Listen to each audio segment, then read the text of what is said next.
Fala pessoal, tudo bem? Eu estou acompanhando aí essa repercussão super negativa em cima de um vídeo que está viralizando aqui na internet, no qual mostra um grupo de brasileiros que cerca uma mulher na Rússia e faz com que ela repita frases, digamos assim, nada interessantes, nada legais para serem ditas em público e principalmente para uma mulher que não compreende a sua língua, que não compreende o seu discurso. O Brasil, como a Rússia, é um país gigantesco, entendeu? E alguns costumes, até certo ponto, se assemelham. No Brasil, por exemplo, a gente tem a Lei Maria da Penha, com a qual a violência contra a mulher é punida com certo rigor. Na Rússia, a gente vê, por exemplo, as questões de violência contra a mulher, violência doméstica, terem oscilações, entendeu? Você vê, por exemplo, que um homem só pode ser punido, só pode ser preso se ele for reincidente. Então há ainda essas concessões feitas em relação à violência, à agressão contra a mulher.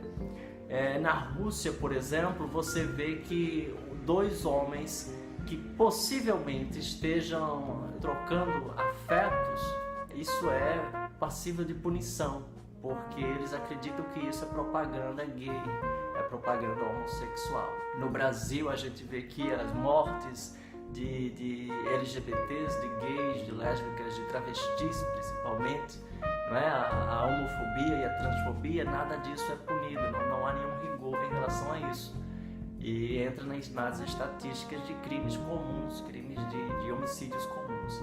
Você vê, por exemplo, numa notícia que eu li agora no Intercept, você vê uma sexóloga fazendo uma palestra e ela coloca no título da palestra, não sei se foi bem no título, na fala dela, ela diz que é o empoderamento da buceta.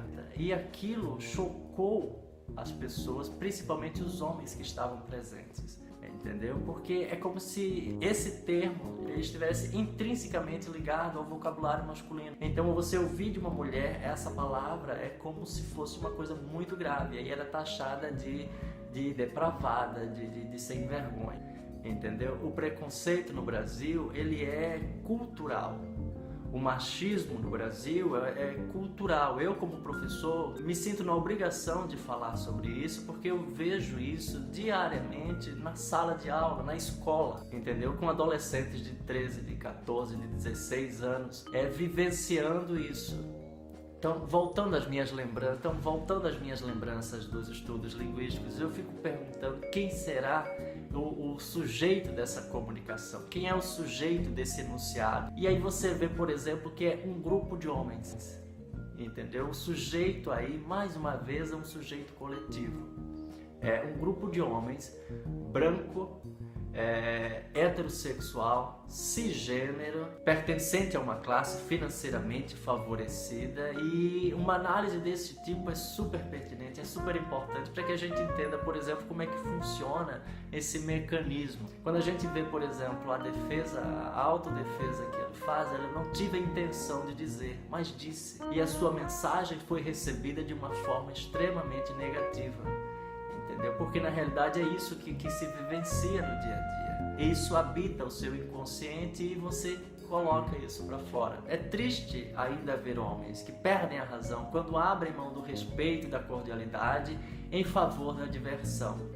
Entendeu? Do que se divertir com a miséria alheia. E sobretudo quando se age em grupo. É o que você vê ali, por exemplo, nesse vídeo. Você vê um grupo de homens cercando uma mulher. Então isso mostra a força do grupo, entendeu? Mostra a força desse sujeito, que ele é um sujeito coletivo. Ele não é único. Possivelmente ele sozinho não teria feito aquilo. E aí você pergunta, isso é simbólico? Isso é super simbólico. Veja, por exemplo, quem foi que matou o índio Galdino de Brasília. Entendeu? Foi um grupo de homens. Quem matou a travesti Dandara no Ceará? Um grupo de homens, né? Quem foi que agrediu pai e filho por andarem de mãos dadas, por andarem abraçados lá em Brasília? Um grupo de homens. Quem foi que tacou lâmpada na cabeça de dois rapazes na Avenida Paulista? Um grupo de homens. Então, isso é terrível e falar sobre isso não pode ser simplesmente um mimimi. Criticar isso, questionar isso, se colocar contra esse tipo de comportamento não pode ser um mimimi. Então eu penso que a gente precisa rever alguns dos nossos conceitos. Eles estão aí, os costumes estão aí e eles precisam ser sempre analisados, ser sempre revistos para que a gente não passe vexame, entendeu? Para que a gente não fique exportando vexame.